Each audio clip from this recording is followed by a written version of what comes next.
All right, guys, so right here we're going to have a 48 by 60 curbless shower that's going to be wheelchair accessible. And today I'm going to show you how to get the prep work done for it.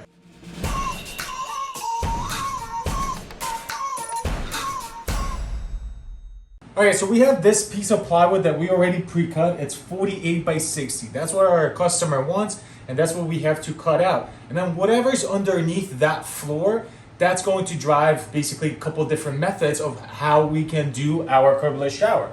So first things first is we have to cut out 48 by 60 space and see what's under there.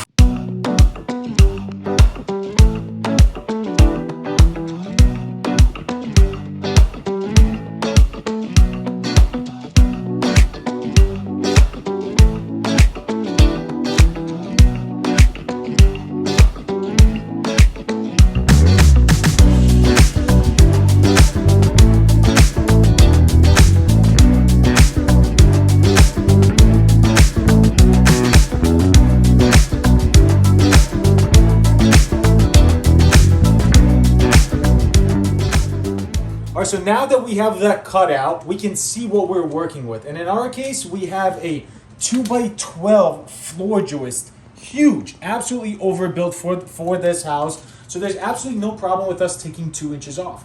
But this homeowner overbuilt the entire house. So what they did is a couple of years ago, when they knew they were going to add a curbless shower here eventually, they added a 3/4 inch plywood on both sides, laminating it with glue and bolts every 12 inches. So for you guys, if you have the room and it's nice and clean just like this is the simplest way of doing it. And it's the strongest way of doing it. Just recess your entire pan. So for us, we're about to take off 1 3/4, and then our floor will just sit right on top of that. We have to add a couple blocks, and then we're ready to go for a curbless shower. That's the way that it's working out for us. Yours might be a little bit different. All right, so the next step that we have to do is just cut off this extra piece of wood that we have on these 3 floor joists and just make it cut it flush with our plywood. That's it.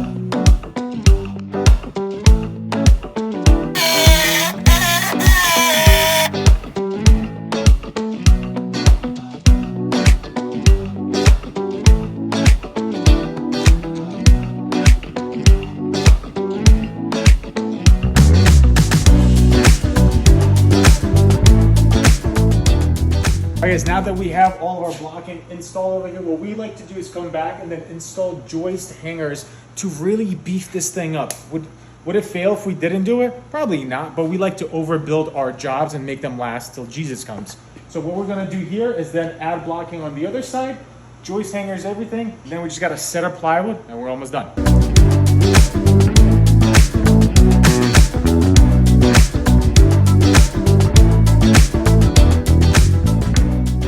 All right guys, so we are almost there. So all that we have to do is get some glue, put it down. So we have all of our blocks installed, all of our joist hangers installed as well. You wanna make sure that you're using some heavy duty liquid nails or just construction adhesive. Don't try to ration this stuff. Just put it on thick, don't worry about it. This is what will make it super, super strong. And that's our goal here. So now we just have to put on our glue and then nail this puppy down.